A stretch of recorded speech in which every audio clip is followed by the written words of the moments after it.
ನಮಸ್ಕಾರ. ಬಿಎಂ ಟಿವಿಗೆ ಸ್ವಾಗತ. ನಾನು ಭಾಸ್ಕರ್ ಎಂ. ಈ ಶಾಸಕರು ಈ ಪಕ್ಷ ಆ ಪಕ್ಷ ಅಂತ ಹೇಳಿ ಹೇಳೋದಿಲ್ಲ. ಎಲ್ಲ ಶಾಸಕರು ಇವತ್ತು ನಾವು ಆ ಕಾಮಗಾರಿಗಳನ್ನ ಮಾಡಿದ್ದೇವೆ, ಇವತ್ತು ಈ ಕಾಮಗಾರಿಗಳನ್ನ ಮಾಡಿದ್ದೇವೆ, ಇವತ್ತು ಅಭಿವೃದ್ಧಿ ಮಾಡಿದ್ದೇವೆ ಅಂತ ನೀವು ಹೇಳ್ತಿದ್ದೀರಿ. ಅದರಲ್ಲಿ ನಮ್ಮ ಶ್ರಮನೂ ಇದೆ ಅಂತಕ್ಕಂಥದ್ದನ್ನು ನೀವು ಗಮನದಲ್ಲಿ ಇಟ್ಕೊಳ್ಬೇಕಾಗ್ತದೆ. ನೀವು ಯಾವ ರೀತಿಯಾಗಿ ಕ್ರೆಡಿಟ್ ಅನ್ನ ತೆಗೆದುಕೊಳ್ತೀರಿ, ಅದಕ್ಕೆ ನಮ್ಮ ಶ್ರಮ ಇದೆ. ನಮ್ಮ ಶ್ರಮಕ್ಕೆ ತಕ್ಕಂತ ಕೂಲಿಯನ್ನು ನೀವು ನೀಡಬೇಕು ಅಂತ ಹೇಳಿ ನಾವು ಕೇಳ್ಕೊಳ್ತಾ ಇದ್ದೀವಿ.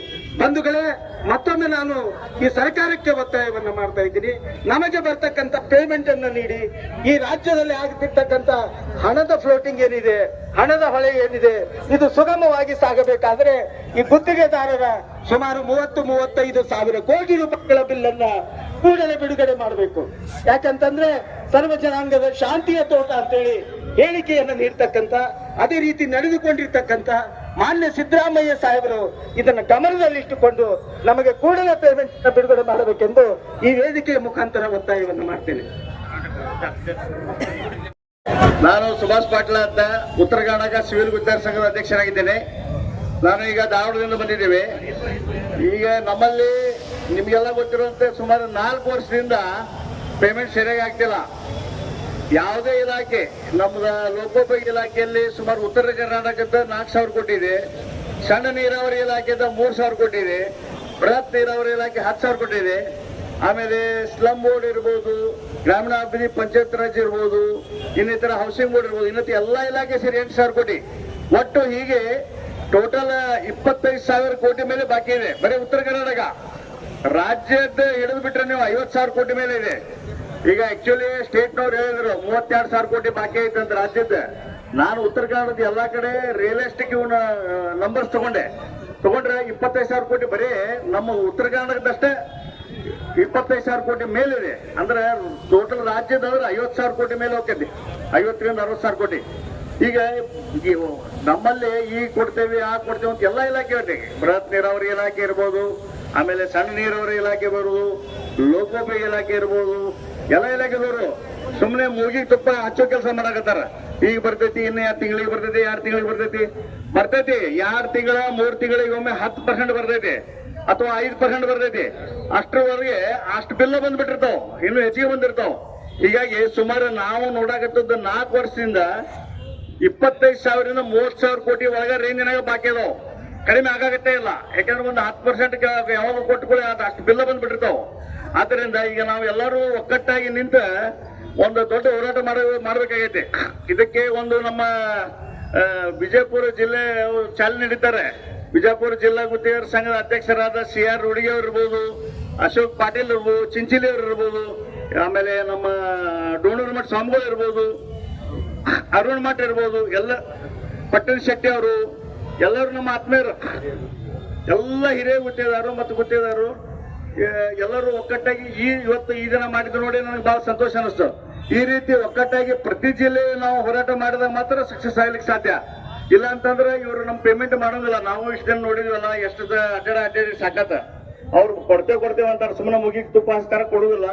ಆದ್ರಿಂದ ನಾವು ಒಗ್ಗಟ್ಟಾಗಿ ಹೋರಾಟ ಮಾಡ್ಬೇಕು. ಮತ್ತೆ ಎಲ್ಲಾ ಕೆಲಸ ಬಂದ್ ಮಾಡ್ಬೇಕು. ನಾವು ಅಟ್ಲೀಸ್ಟ್ ಉತ್ತರ ಕರ್ನಾಟಕದ ಅಷ್ಟು ಕೆಲಸ ರಾಜ್ಯದಾಗಲಿದ್ರು ಉತ್ತರ ಕನ್ನಡದ ಎಲ್ಲರೂ ಒಂದು ಮೀಟಿಂಗ್ ಮಾಡಿ ಎಲ್ಲಾ ಜಿಲ್ಲೆದವ್ರು ಕರೆದು ಎಲ್ಲಾ ಕೆಲಸಗಳು ಬಂದ್ ಮಾಡಿ ನಾವು ಸ್ಟ್ರಾಂಗ್ ಆಗಿ ಹೋರಾಟ ಮಾಡಿದ್ರೆ ಸಕ್ಸಸ್ ಆಕೈತಿ. ಇನ್ನೂ ಸಮಸ್ಯೆಗಳು ಬಹಳ ಅದಾವ, ಅವು ಬೇಡ. ಯಾಕಂದ್ರೆ ವಿಷಯಾಂತರ ಆಗಿಬಿಡ್ತಾವ.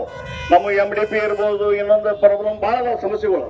ಆಮೇಲೆ ಈ ಶಾಸಕರು ಎಲ್ಲ ರಾಜಕಾರಣಿಗಳು ಇಂಟರ್ಫಿಯರ್ ಬಹಳ ಎಲ್ಲದರಲ್ಲಿ, ಅವೆಲ್ಲ ಬಹಳ ಸಮಸ್ಯೆ ಅದಾವ. ಆದ್ರೆ ಅವೆಲ್ಲ ಬೇಡ. ಈಗ ನಮಗೆ ಒಂದೇ ಒಂದು ಗುರಿ ಅಂದ್ರೆ ಪೇಮೆಂಟ್. ಬೇರೆ ವಿಷಯ ಮಾತಾಡೋದಿಲ್ಲ, ಇದನ್ನ ಬಿಟ್ಟು ಇನ್ನೊಂದಿಲ್ಲ. ಯಾಕಂದ್ರೆ ಇನ್ನೊಂದು ಮಾತಾಡೋದ್ರೆ ವಿಷಯ ಬೇರೆ ಆ ಕಡೆ ಹೋಗ್ತಾವ, ಬೇಡ. ಅದಕ್ಕೆ ನಾವು ಏನೈತಲ್ಲ ಬರೇ ಒಕ್ಕಟ್ಟಾಗಿ ಹೋರಾಟ ಮಾಡಬೇಕು. ಇದು ಬರೀ ಈಗ ಸ್ಟಾರ್ಟಿಂಗ್ ಅಂತ ಹೇಳ್ತೇನೆ ನಾನು. ಯಾಕಂದ್ರೆ ನಮ್ಮ ರೂಢಿಗೆ ಅವರು ಒಂದು ಚಾಲನೆ ಕೊಟ್ರೆ ಇದಕ್ಕೆ. ಇನ್ನು ನಾವೆಲ್ಲ ಕೂಡ ಇದನ್ನ ಒಕ್ಕಟ್ಟಿನಿಂದ ಸ್ಟ್ರಾಂಗ್ ಆಗಿ ಹೋರಾಟ ಮಾಡಿ ಒಂದು ಹಂತಕ್ಕೆ ತಂದಾಗನೇ ಮತ್ತೆ ಪೇಮೆಂಟ್ ಸಿಗ್ತದೆ. ಅಲ್ಲಿವರೆಗೆ ಸಿಗುದಿಲ್ಲ. ನಾವೇನೋ ಇವತ್ತು ಕೊಡ್ತಾರೆ, ನಾಳೆ ಕೊಡ್ತಾರೆ, ಬೇಡ ನೋಡೋಣ, ಅಲ್ಲಿ ಸಾಲ ತರೋಣ, ಇಲ್ಲಿ ಸಾಲ ತರೋಣ, ಕೆಲಸ ಅಲ್ಲಿ ಸಿಕ್ಕೈತಿ ಇಲ್ಲಿ ಸಿಕ್ಕೈತಿ ಅಂದ್ರೆ ಅವ್ರು ಯಾರ್ಯಾರು ಹೊಸದಾಗಿ ಬರ್ತಾರಲ್ಲ, ಹಳಬ್ರು ಸಿಕ್ಕೊಂಡು ಕುಂತಿರ್ತಾರ ರೊಕ್ಕ ಸಿಗಿಸಿ, ಹೊಸ ಯಾರ ಗಿರಾಕಿ ಸಿಕ್ಕೊಳ್ಳಿ ಅವ್ರಿಗೆ ಅನಿಸ್ಬಿಡ್ತಾರ ಕೆಲಸ, ಅವ್ರು ಮಾಡ್ಕೊಂತ ಹೋಗ್ತಾರ, ಅವ್ರು ಸಿಗಿಸ್ತಾರ. ಹಿಂಗಾಗಿ ಈಗ ಎಲ್ಲರೂ ಒಗ್ಗಟ್ಟಾಗಿ ನಾವ್ ಏನ್ ಮಾಡ್ಬೇಕಂತಂದ್ರೆ ಕೆಲಸ ಬಂದ್ ಮಾಡ್ಬೇಕು, ಕೆಲಸ ತಗೋಬಾರ್ದು, ಹೋರಾಟ ಮಾಡ್ಬೇಕು. ಅದಕ್ಕೆ ಎಲ್ಲರೂ ನೀವು ಕೈ ಜೋಡಿಸ್ತೀರ ನಂಬಿ ಮಾತಾಡ್ಲಿಕ್ಕೆ ಅವಕಾಶ ಕೊಟ್ಟಿದ್ದಕ್ಕೆ ನಮ್ಮ ವಿಜಯಪುರ ಜಿಲ್ಲಾ ಮಿತ್ರ ಸಂಘದ ಎಲ್ಲ ಆಡಳಿತ ಮಂಡಳಿಗೆ ಧನ್ಯವಾದ ಅರ್ಪಿಸಿ ನಾನು ಮಾತು ಮುಗಿಸ್ತೇನೆ. ಪೇಮೆಂಟ್ ಸಲುವಾಗಿ ಮಾತ್ರ ಹೋರಾಟ ಸೀಮಿತವಾಗಿದೆ. ಬಂಧುಗಳೇ, ನಾವು ಸುಮಾರು 4 ವರ್ಷಗಳಿಂದ ಕಾಮಗಾರಿಯನ್ನು ನಿರ್ವಹಿಸಿದ್ದೇವೆ. ಈ 4 ವರ್ಷ ನಿರ್ವಹಿಸಿದ ಕಾಮಗಾರಿ ನಮಗೆ ಸರಿಯಾಗಿ ಪೇಮೆಂಟ್ ಆಗ್ತಾ ಇಲ್ಲ. ಇದರಿಂದ ನಮ್ಮ ಗುತ್ತಿಗೆದಾರರಿಗೆ ಹಲವಾರು ಸಮಸ್ಯೆಗಳನ್ನು ಎದುರಿಸ್ತಾ ಇದ್ದಾರೆ. ಸಮಸ್ಯೆಗಳೇನೆಂದ್ರೆ ಒಟ್ಟಾಗಿ ಗುತ್ತಿಗೆ ಬರೋ ಸಮಸ್ಯೆ ಅಂದ್ರೆ ಹಣಕಾಸಿನ ವಿಚಾರ. ಹಣಕಾಸು ನಮಗೆ ಸರಿಯಾಗಿ ಬರ್ತಾ ಇದ್ರೆ ನಾವು ಎಷ್ಟು ಕಾಮಗಾರಿ ಮಾಡಿರ್ತೇವೆ, ಆಮೇಲೆ ನಾವು ಎಲ್ಲಿ ಮೆಟೀರಿಯಲ್ ತಗೊಂಡಿರ್ತೇವೆ ಅವರಿಗೆಲ್ಲ ಪೇಮೆಂಟ್ ಕೊಡ್ಬೇಕಾದ್ರೆ, ಹಾಗೂ ನಮ್ಮಲ್ಲಿ ಕಾರ್ಮಿಕರು ಕೆಲಸ ಮಾಡಿದ್ರು ನಿಮಗೆ ಒಂದು ಇವತ್ತು ನಾವು ಈ ಮುಖಾಂತರ ಹೇಳ್ಬೇಕಂದ್ರೆ ನಮ್ಮ ಕಾರ್ಮಿಕರು ಹಾಗೂ ನಮ್ಮ ವರ್ತಕರು ಬಹಳ ನಮ್ಮ ಬಗ್ಗೆ ಸಹಮತ ಹಾಕೊಂಡಿದ್ದಾರೆ. ನಾವು ಸುಮಾರು ದಿನದಿಂದ ಅವ್ರಿಗೆ ಪೇಮೆಂಟ್ ಕೊಟ್ಟಿಲ್ಲ ಅಂದ್ರೂ ಕೂಡ ಅವರು ನಮ್ಮ ಜೊತೆ ಯಾವುದೇ ತಕರಾರು ಮಾಡದೆ ಇವತ್ತು ನಮ್ಮ ಸಮಸ್ಯೆಗೆ ಅವರು ಸ್ಪಂದಿಸಿ ನಿಮ್ಮ ಗುತ್ತಿಗೆದಾರರ ಪ್ರತಿಭಟನೆಗೆ ನಾವು ಬೆಂಬಲ ಕೊಡ್ತೇವೆ ಅಂತೇಳಿ ನಮ್ಮ ಕಾರ್ಮಿಕ ವೃಂದದವರು ಸಹಿತ ಹಾಗೂ ವ್ಯಾಪಾರಸ್ಥರು ನಮಗೆ ಮೆಟೀರಿಯಲ್ ಪೂರೈಸಿದವರು ಇವರು ಸುಮಾರು ದಿನದಿಂದ ಪಾಪ ಅವ್ರಿಗೆ ನಾವು ವರ್ಷಾನ್ಗಟ್ಲೆ ಪೇಮೆಂಟ್ ಕೊಟ್ಟಿಲ್ಲ ಗುತ್ತಿಗೆದಾರರು. ಹಾಗೆ ಈ ತಿಂಗಳು ಬರ್ತದ, ಮುಂದಿನ ತಿಂಗಳು ಬರ್ತದ, ಅವಾಗ ಕೊಡಮು ಈ ಕೊಡಮು ಅನ್ಕೋತಾನೆ ಈಗ 2-3 ವರ್ಷ ಜಗ್ಗಿದ್ದೀವಿ, ಇನ್ನೂ ತಕ್ಕ ನಮಗೆ ಪೇಮೆಂಟ್ ಬಂದಿಲ್ಲ. ಬಟ್ ಈಗ ಯಾವ ಸ್ಥಿತಿ ಒಳಗದಂದ್ರೆ ಸ್ವಲ್ಪ ನಮ್ಮಲ್ಲಿ ಕೆಲಸ ಮಾಡೋ ಕಾರ್ಮಿಕರು ತಮ್ಮ ಮಕ್ಕಳು ಮದುವೆ ಸಹಿತ ನಮ್ಮ ಬಿಲ್ ಆಗ್ತಾ ಇರೋ ಸಲುವಾಗಿ. ಆಮೇಲೆ ಎಷ್ಟೋ ನಮ್ಮ ಗುತ್ತಿಗೆದಾರರು, ನಮ್ಮ ರಾಜು ಅವರು ಪಾಪ ಅವ್ರ ಮಗನಿಗೆ ಆರಾಮ್ ಇರ್ಬೇಕಾದ್ರೆ ದಿನ ಹಾಸ್ಪಿಟಲ್ ಅಡ್ಮಿಟ್ ಬೇಕಾದ್ರೆ ನಮ್ ಪೇಮೆಂಟ್ ಆಗಿದ್ರೆ ಅಷ್ಟು ಸಮಸ್ಯೆ ಅದ ನಮ್ಮ ಗುತ್ತಿಗೆದಾರರು. ದಯಮಾಡಿ ಸರ್ಕಾರ ಗುತ್ತಿಗೆದಾರರ ಸಮಸ್ಯೆಗಳ ಕಡೆ ಸ್ವಲ್ಪ ನಿಗಾ ವಹಿಸ್ರಿ. ಆಮೇಲೆ ಇಷ್ಟೊತ್ತು ನಮ್ಮವ್ರು ಏನ್ ಮಾತಾಡಿದ್ದಾರೆ ಆ ಭಾಗ್ಯ ನೀವು ಭಾಗ್ಯ ಎಷ್ಟರೇ ಕೊಡ್ರಿ, ನಮಗೊಂದು ಗುತ್ತಿಗೆದಾರ ಬಗ್ಗೆ ಒಂದು ಕರುಣಿಸಿ ನಮ್ಮನ್ನು ಈ ಕಷ್ಟದಿಂದ ಪಾರ್ ಮಾಡ್ರಿ ಅಂತ ಹೇಳಿ ನಿಮ್ಮಲ್ಲಿ ಸರ್ಕಾರದಲ್ಲಿ ಮನವಿ ಮಾಡ್ಕೊಳ್ತೇವೆ. ಮತ್ತು ನಾವು ಈ ರೀತಿ ಕೇಳೋದೇನಪ್ಪಾ ಅಂದ್ರೆ ನಮಗ ಇವತ್ತಿನ ಈ ನಮ್ಮ ಹೋರಾಟಕ್ಕೆ ಬೆಂಬಲ ಘೋಷಿಸಿದರು ಅಧ್ಯಕ್ಷರು ವ್ಯಾಪಾರಸ್ಥರ ಸಂಘ APMC ವಿಜಯಪುರ, ಇವರು ಅಧ್ಯಕ್ಷರು ಆರ್ಕಿಟೆಕ್ಟ್ ಅಸೋಸಿಯೇಷನ್ ವಿಜಯಪುರ, ಅಧ್ಯಕ್ಷರು ಕರ್ನಾಟಕ ಸ್ಟೇಟ್ ಅಸೋಸಿಯೇಷನ್ ಬೆಂಗಳೂರು, ಅಧ್ಯಕ್ಷರು ರಾಯಚೂರು ಜಿಲ್ಲಾ ಕಾಂಟ್ರಾಕ್ಟರ್ ಅಸೋಸಿಯೇಷನ್ ರಾಯಚೂರು, ವಿಜಯಪುರ ಜಿಲ್ಲಾ ಕಾರ್ಯನಿರತ ಪತ್ರಕರ್ತರ ಸಂಘ ಪತ್ರಕರ್ತ ಮಾಧ್ಯಮದವರು ಕೂಡ ನಮ್ಮ ಜೊತೆ ಇದ್ದಾರೆ. ಆಮೇಲೆ ಅಧ್ಯಕ್ಷರು ಕರ್ನಾಟಕ ರಾಜ್ಯ ಗುತ್ತಿಗೆದಾರ ಸಂಘ ಹುಬ್ಬಳ್ಳಿ, ಅಧ್ಯಕ್ಷರು ಪಾಲಿಕೆ ಗುತ್ತಿಗೆದಾರ ಸಂಘ ವಿಜಯಪುರ, ಅಧ್ಯಕ್ಷರು ವಿಜಯಪುರ ಜಿಲ್ಲಾ ಗುತ್ತಿಗೆದಾರ ಸಂಘ ಪಂಚಾಯತ್ ವಿಜಯಪುರ, ಅಧ್ಯಕ್ಷರು ಬೆಳಗಾವಿ ಜಿಲ್ಲಾ ಕಾರ್ಯಕರ್ತರ ಸಂಘ Belagavi, paint dealer association Vijayapura, consulting civil engineers Vijayapura, kirana Merchant association Vijayapura ಜಿಲ್ಲಾ ವಕೀಲರ ಸಂಘ, ಅಧ್ಯಕ್ಷರು ಉತ್ತರ ಕರ್ನಾಟಕ ಸಿವಿಲ್ ಗುತ್ತಿಗೆದಾರ ಸಂಘ ಧಾರವಾಡ, ಅಧ್ಯಕ್ಷರು ವಿಜಯಪುರ ಜಿಲ್ಲಾ stone crusher quarry association owners. ನಮ್ಮ ಕ್ವಾರಿ ಅಸೋಸಿಯೇಷನ್ ಸ್ಟೋನರ್ ಅಸೋಸಿಯೇಷನ್ ಮತ್ತು ಗುತ್ತಿಗೆದಾರರಿಗೆ ಅವಿನಾಭಾವ ಸಂಬಂಧ ಇದೆ. ನಮಗೆ ಸುಮಾರು ಮೆಟೀರಿಯಲ್ ಎಲ್ಲ ಅವ್ರು ಸಪ್ಲೈ ಮಾಡಿರ್ತಾರೆ. ಪಾಪ ಇವತ್ತು ನಮ್ಮ ಗುತ್ತಿಗೆದಾರ ಇರದೇ ಇರುವಂತಹ ಸ್ಟೋನ್ ಕ್ವಾರಿ ಅಸೋಸಿಯೇಷನ್ ಅವರು ಕೂಡ ತಮ್ಮ ಎಲ್ಲ ಇವತ್ತಿನ ತಮ್ಮ ಕ್ರಷರನ್ನು ಬಂದಿಟ್ಟು ಇವತ್ತು ನಮಗೆ ಬೆಂಬಲ ಘೋಷಿಸಿದ್ದಾರೆ. ಅವರಿಗೂ ಕೂಡ ನಮ್ಮ ವಿಜಯಪುರ ಜಿಲ್ಲಾ ಗುತ್ತಿಗೆದಾರ ಸಂಘ ವತಿಯಿಂದ ತುಂಬ ಧನ್ಯವಾದಗಳು. ಅದೇ ರೀತಿ ಇವತ್ತು ನಮಗ ಎಲ್ಲ ಪಕ್ಷಾತೀತವಾಗಿ ಯಾರು ಯಾವುದೇ ಪಕ್ಷ ಅನ್ನೋದೇ ಗುತ್ತಿಗೆದಾರರ ಸಲುವಾಗಿ ನಮಗ್ ಬಂದು ಬೆಂಬಲ ಸೂಚಿಸೋ ಎಲ್ಲಾ ಮಾನ್ಯರಿಗೂ ನಮ್ಮ ಧನ್ಯವಾದಗಳು. ಈಗ ಅದೇ ರೀತಿ ಇನ್ನೊಂದು ನಿಮಗೆ ಸ್ಪಷ್ಟಪಡಿಸ್ತೇವೆ, ನಮ್ಮದು ಯಾವುದೇ ಸ್ಟ್ರೈಕ್ ಏನದಲ್ಲ, ಇದು ಸರ್ಕಾರ ವಿರುದ್ಧ ಸರ್ಕಾರ ಪರ ಮತ್ತು ಯಾವುದೇ ಒಬ್ಬ MLA ಮಂತ್ರಿ ಮಿನಿಸ್ಟರ್ ಪರವಾಗಿಲ್ಲ. ನಮ್ಮದು ಕೇವಲ ಇರೋದು ನಮ್ಮ ಪೇಮೆಂಟ್ ಮಾತ್ರ. ದಯಮಾಡಿ ಸರ್ಕಾರ ಎಲ್ಲ ಆಡಳಿತ ಪಕ್ಷ ವಿರೋಧ ಪಕ್ಷ ನೀವು ಎಲ್ಲರೂ ಕೂಡಿ ನಮ್ಮ ಗುತ್ತಿಗೆದಾರರಿಗೆ ಪೇಮೆಂಟ್ ಮಾಡೋಂಗ್ ಮಾಡ್ರಿ. ಇದು ಒಂದೇ ನಿಮ್ಮಲ್ಲಿ ನಮ್ಮ ಎಲ್ಲಾ ಗುತ್ತಿಗೆದಾರ ಕಳಕಳಿಯ ವಿನಂತಿ ಅಂತ ಹೇಳಿ ಈ ನನ್ನ 2 ಮಾತು ಮುಗಿಸ್ತಾ ಇದ್ದೇನೆ. ಜೈ ಹಿಂದ್, ಜೈ ಕರ್ನಾಟಕ, ಬೋಲೋ ಭಾರತ್ ಮಾತಾ ಕಿ. ಎಲ್ಲರಿಗೂ ನಮಸ್ಕಾರ. ಇವತ್ತು ವಿಜಯಪುರ ಜಿಲ್ಲಾ ಗುತ್ತಿಗೆದಾರ ಸಂಘದ ಬೃಹತ್ ಹೋರಾಟದ ಪ್ರತಿಭಟನೆಯಲ್ಲಿ ಸಾಕಷ್ಟು ಊರಿಂದ ಎಲ್ಲ ಗುತ್ತಿಗೆದಾರರು ಮತ್ತು ಕೆಲಸಗಾರರು ಬಂದಿದ್ದೀರಿ. ಈ ಸರ್ಕಾರಕ್ಕೆ ನಾವು ವಿನಂತಿ ಮಾಡ್ತಾ ಇದ್ದೇವೆ. ಸಾಕಷ್ಟು ಇಲ್ಲಿ ಹಿರಿಯರು ಮಾತಾಡಿದ್ದಾರೆ. ನಾವು ತೆರಿಗೆ ಕಟ್ಟಿ ನಿಮ್ಮ ಹತ್ರ ಭಿಕ್ಷೆ ಬಿಡು ಪಳೆ ಬಂದದ. ಒಂದು, ನಾನು ಇಲ್ಲಿ ರಾಜಕೀಯವಾಗಿ ಬಂದಿಲ್ಲ, ಗುತ್ತಿಗೆದಾರ ಏನ್ ನೋವಿದೆ ಆ ನೋವನ್ನು ನೋಡಿ ಬಂದಿದ್ದೀನಿ ನಾನು. ಯಾಕಂದ್ರೆ ನಾವು ಮಹಾನಗರ ಪಾಲಿಕೆಯಲ್ಲಿ ಅವ್ರ ಕಡೆಯಿಂದ ಕೆಲಸ ಯಾವ ರೀತಿ ತಗೊಂಡಿದ್ದೀವಿ, ಅವ್ರು ಹಗಲಿನೂ ದುಡಿತಾರ. ಅವರು ಬಿಸಿಲು ಗಾಳಿ ಮಳೆ ಅನ್ನೋದೇ ಒಬ್ಬ ಗುತ್ತಿಗೆದಾರ ಹಿಂದೆ ಕನಿಷ್ಠ 50ರಿಂದ 100 ಮಂದಿ ಅವಲಂಬನೆತಿರ್ತಾರ. ಅವ್ರ ಮಕ್ಕಳು ಶಾಲೆ ಫೀ ಕಟ್ಟೋದಾಗಲ್ತು, ಬ್ಯಾಂಕಿನವರು ಸಾಲಗಾರ ಮನೆಗೆ ಬರಾಕ್ತಾರ. ತದನಂತರ ಅವ್ರಿಗೆ ಯಾರಿಗಿರ ಮನೆ ಆರಾಮ್ ತಪ್ಪರು ಹಾಸ್ಪಿಟಲ್ ದುಡ್ಡು ಕಟ್ಟೋದಾಗ್ತಾ ಇಲ್ಲ. ಮತ್ತು ಅವ್ರು ತೆಗೆದುಕೊಂಡ ವಾಹನಗಳನ್ನ ಯಾವುದೇ ವಾಹನ ಇರ್ಲಿ, ವಾಹನ ವಾಹನಗಳ ಕಂತು ಕಟ್ಟೋದಾಗಲ್ಲ. ಈ ರೀತಿ ಪರಿಸ್ಥಿತಿ ಅವ್ರು ಇದ್ದಾಗ ನೀವು AC ರೂಮ್ ಅಲ್ಲಿ ಕುತ್ಕೊಂಡು ರಾಜಕಾರಣಿಗಳು ನಾಟಕ ಮಾಡ್ತಾ ಬೇಡ. ದಯವಿಟ್ಟು ಬರೀಲಿ. ಆ ಬಿಸಿಲಿನಲ್ಲಿ ಗುತ್ತಿಗೆ ತೆಗೆದುಕೊಳ್ಳುವಂತ ತ್ರಾಸು ತೊಂದರೆ ಅವ್ರ ನೋವು ಎಲ್ಲ ಬಂದ್ಬಿಟ್ಟು ನೀವು ಬಂದು ಮಾತಾಡ್ರಿ. ನೀವು AC ರೂಮ್ ಅಲ್ಲಿ ಕುತ್ಕೊಂಡು ಆಶ್ವಾಸನೆ ಕೊಡಬೇಕಾಗಿಲ್ಲ. ನಾವು ಇದಕ್ಕೆ ಸಹನೆಯಿಂದ ಇಲ್ಲಿವರೆಗೆ ತಡ್ಕೊಂಡಿದ್ದಾರೆ ನಮ್ಮ ಗುತ್ತಿಗೆದಾರರು.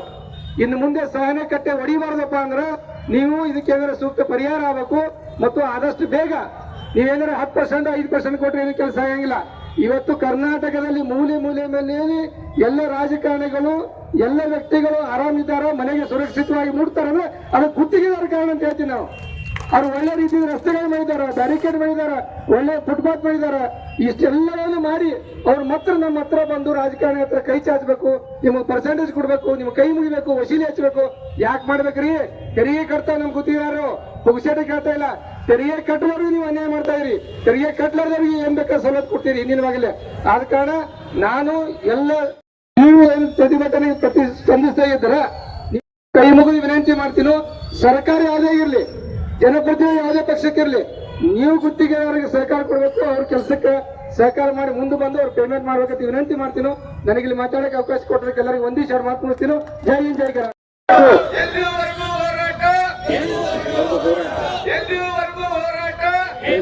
ಹೋರಾಟ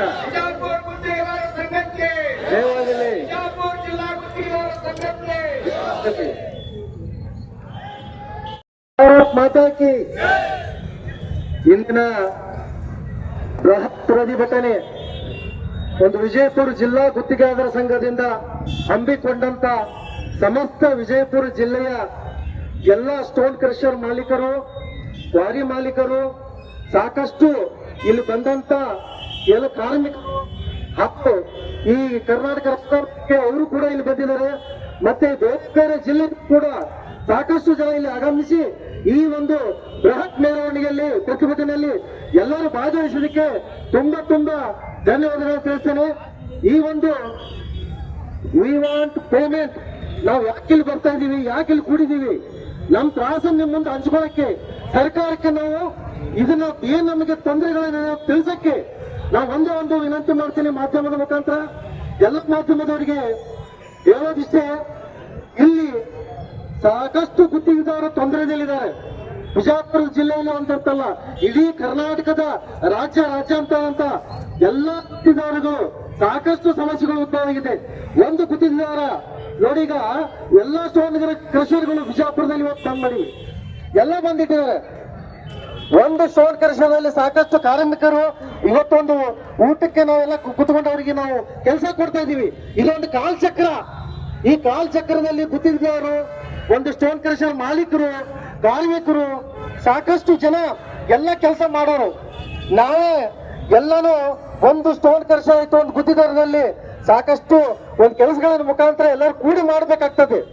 ಅಂತದ್ರಲ್ಲಿ ಈಗ ನಾವು ಪೇಮೆಂಟ್ ಬಂದಿಲ್ಲಪ್ಪ, ಹಣನೇ ಬಿಡುಗಡೆ ಮಾಡಿಲ್ಲ ಅಂತಂದ್ರೆ ಈ ಪರಿಸ್ಥಿತಿ ಯಾಕೆ ಆಗತ್ತೆ? ಏನಿದು? ಏನ್ ಸರ್ಕಾರ ಯಾಕೆ ನಮ್ಮನ್ನ ತುಳಿತಾ ಇದಾರೆ? ಗುತ್ತಿಗೆದಾರ ಯಾಕೆ ತುಳಿತಾ ಇದಾರೆ? ನೋಡಿ, ಬ್ಯಾಂಕ್ ಅಲ್ಲಿ ಒಂದು ಸಾಲ ಮಾಡ್ಕೊಂಡು ನಾವೆಲ್ಲ ತಗೋತಾ ಇದೀವಿ. ಏನಾದ್ರೂ ಒಂದು ಮಿಷಿನ್ ತಗೋಬೇಕಾದ್ರೂ ಒಂದು ಸಾಲ, ಒಂದು ಇಂಟ್ರೆಸ್ಟ್. ಈಗ ಎಂತ ಪರಿಸ್ಥಿತಿ ಬಂದಿದ್ರೆ ಮನೆಗಳ ಜಾಗಗಳನ್ನ ಒಂದು ಬಂಗಾರ ಅಡವಿಟ್ಟು ನಾವು ಇವತ್ತು ಸಾಲ ತುಂಬುವಂತ ಪರಿಸ್ಥಿತಿ ನಾವು ಉತ್ಪನ್ನ ಆಗಿದೆ. ಈಗ ಈ ತರ ಒಂದು ಪರಿಸ್ಥಿತಿ ಬಂದಿದೆ. ಅದಕ್ಕೆ ಸರ್ಕಾರಕ್ಕೆ ನಾವೆಲ್ಲ ಕೂಡಿ ಒಂದು ಮನವಿ ಮಾಡ್ಕೊತಾ ಇದ್ವಿ ಮಾಧ್ಯಮ ಮುಖಾಂತರ. ನಾವು ದಯಮಾಡಿ ಸರ್ಕಾರಕ್ಕೆ ತಿಳಿಸಬೇಕು, ನಮ್ಮ ಗುತ್ತಿಗೆದಾರ ಸಮಸ್ಯೆ, ಎಲ್ಲರ ಸಮಸ್ಯೆಗಳನ್ನ ಬಗೆಹರಿಸಬೇಕು. ಯಾಕಂದ್ರೆ ಸಾಕಷ್ಟು ಈಗ ನಿಮ್ಮ ಮುಂದೆ ಹೇಳ್ಕೊಳ್ತಾ ಇದ್ದಿಲ್ಲ, ಹಿಂದಲ್ಲಿ ಏನಾಗಿದೆ, ಅವರ ತೊಂದರೆಗಳು ಏನಾಗ್ತದೆ. ಒಂದು ಕರೆಂಟ್ ಬಿಲ್ ಕಟ್ಟಕ್ ಆಗ್ತಾ ಇಲ್ಲ, ಒಂದು ಕ್ರಷರ್ ಕರೆಂಟ್ ಬಿಲ್ ಕಟ್ಟಕ್ ಆಗ್ತಾ ಇಲ್ಲ, ಏನ್ ಸಮಸ್ಯೆ ಆಗ್ತದೆ ಇದನ್ನೆಲ್ಲ ಹತ್ಕೊಂಡು ಒಂದು ಸರ್ಕಲ್ ಅಲ್ಲಿ ಎಲ್ಲರನ್ನ ಕರ್ಕೊಂಡ್ಬಿಟ್ಟಿವಿ. ಗುತ್ತಿಗೆದಾರರು ಪೇಮೆಂಟ್ ಆಗ್ಲಿಕ್ಕಂದ್ರೆ ಕೆಳಗಿನವ್ರು ಎಲ್ಲರೂ ಕೆಳಗೆ ಬರ್ತಾ ಇದಾರೆ. ಸಮಸ್ಯೆಗಳು ಒಂದೊಂದಾಗಿ ಉತ್ಪನ್ನ ಆಗ್ತದೆ, ಮನೆ ನಡೆಸೋದು ಕಷ್ಟ ಆಗ್ತದೆ. ನೋಡಿ, ನಾವು ವಿಜಯಪುರದಲ್ಲಿ ಏನಾದ್ರೂ ಇದ್ರೆ ಒಳ್ಳೆ ಗುತ್ತಿಗೆದಾರ ಕೆಲಸ ಮಾಡ್ತಾ ಇದಾರೆ. ಇಲ್ಲವರು ಸಾಕಷ್ಟು ಬೇರೆ ಕಡೆ ಹೋಗಿ ಕೆಲಸ ಮಾಡ್ತಾ ಇದಾರೆ. ಒಳ್ಳೆ ಇಂಡಸ್ಟ್ರಿಗಳು ಇಲ್ಲಿ ಯಾವ್ದು ಇಲ್ಲ. ಎಲ್ಲ ಒಂದು ಸ್ಟೋನ್ ಕ್ರಷರ್ ಅವು ಎಲ್ಲ ನಡ್ಕೊಂಡು ಒಂದು ಬೆಳೆಸ್ಬೇಕು. ಸರ್ಕಾರ ನಮ್ಮನ್ನ ಕೈ ಜೋಡಿಸ್ಬೇಕು. ಗುತ್ತಿಗೆದಾರರ ಜೊತೆ ನಮ್ಮ ಜೊತೆ ಕೈ ಜೋಡಿಸಿ ನಾವು ಬರುವಂತ ದಿನಗಳಲ್ಲಿ ಹಣ ಬಿಡುಗಡೆ ಮಾಡಿ ಎಲ್ಲರನ್ನ ನಾವನ್ನ ಸರಿಪಡಿಸಬೇಕು, ಎಲ್ಲ ಸಮಸ್ಯೆಗಳು ಬಗೆಹರಿಸಬೇಕಂತ ಈ ಮುಖಾಂತರ ಈ ಒಂದು ಬೃಹತ್ ಮೆರವಣಿಗೆಯಲ್ಲಿ ಎಲ್ಲರೂ ಪಾಲ್ಗೊಂಡಿದ್ದೀರಾ. ಸಾಕಷ್ಟು ಜಿಲ್ಲೆ ಎಲ್ಲ ಆಜುಬಾಜು ಜಿಲ್ಲೆಯಲ್ಲಿ ಬಂದಿರ, ಅವ್ರಿಗೆ ನಾವು ಧನ್ಯವಾದ ಹೇಳ್ತಾ ನಾನು ಮಾತಾಡಕ್ಕೆ ಅವಕಾಶ ಮಾಡಿಕೊಟ್ಟಂತ ಈ ಗುತ್ತಿಗೆದಾರ ಸಂಘಕ್ಕೆ ಧನ್ಯವಾದ ತಿಳಿಸ್ತೇನೆ. ಜೈ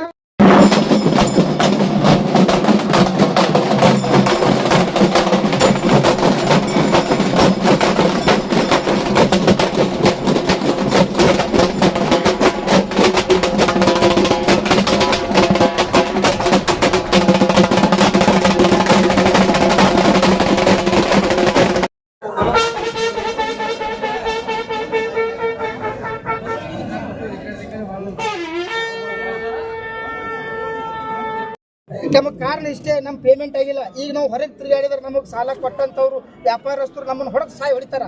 ಅವರು ಸಾಯಿ ಹೊಡೆದ್ರೆ ನಮ್ಮ ಕಷ್ಟ ಯಾರ ಮುಂದೆ ಹೇಳೋದು? ನಾವು ಸತ್ರ ನಮ್ಮ ಕಷ್ಟ ಜನಕ್ಕೆ ಗೊತ್ತಾಗಲ್ಲ. ಅದಕ್ಕೆ ನಾವು ಇವತ್ತು ನಮಗೆ ಅಟ್ಲೀಸ್ಟ್ ಸರ್ಕಾರ ನಮಗೆ ಹೆಂಗೆ ಬೇಕು ಹಂಗೆ ಸಹಾಯಂಗ ಭಾಗ್ಯರ ಒಂದು ಕರುಣಿಸಲಿ, ಇಲ್ಲಾಂದ್ರೆ ನಮ್ಮ ಪೇಮೆಂಟ್ ಮಾಡಲಿ ಅಂತೇಳಿ ಮುಖಾಂತರ ನಮ್ಮ ಒಂದು 15ರಿಂದ 20 ಜನ ಗುತ್ತಿಗೆದಾರರ ದಯಾಮರಣ ಅದೆಲ್ಲ ನಾನು ತಗೊಳಕ್ ಬರಲ್ಲ, ಬರೀ ನಿಮ್ ಮನವಿ ಕೊಡಿ. ಮನವಿ ಕೊಟ್ಟು ದಯಾಮರಣ ಪತ್ರ ಎಲ್ಲ ನಾನು ತಗೊಳ್ಳಿಲ್ಲ, ಮನವಿ ಮಾತ್ರ ಕೊಡ್ರಿ ಅಷ್ಟು. ಇಲ್ಲ ಸರ್, ನಾವು ನಮ್ಮ ದಯಾಮರಣ ಅದೆಲ್ಲ ನಾನು ತಗೊಳಕ್ ಬರುವುದಿಲ್ಲ. ಸರ್ ಬರ್ರಿ ನಮ್ದು ಅದು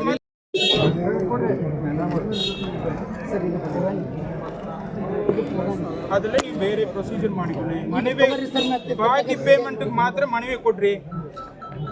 ಏನೋ ಕರಿಕೊಂಡು ಬಂದು ಏನೋ ಕೊಟ್ಟದಾದ್ರೆ ನೀವು ಇಲ್ಲ ಸರ್, ಇದು ಒಂದು ಲೈನ್ ತೆಗಿತೀವಿ. ಇದು ಮಾತ್ರ ಕೊಡಿ. ಸಿಗ್ನೇಚರ್ ಈ ಕಡೆ ಬರ್ರಿ ಸರ್. ಅದು ತೆಗೀರಿ ಫಸ್ಟ್. ಇದು ಮಾತ್ರ ಕೊಡ್ರಿ, ಕೊಡ್ರಿ ಇದು. ಸ್ವಲ್ಪ ಸರ್ ಹಿಂದೆ ಸರ್ ಇದ್ರೆ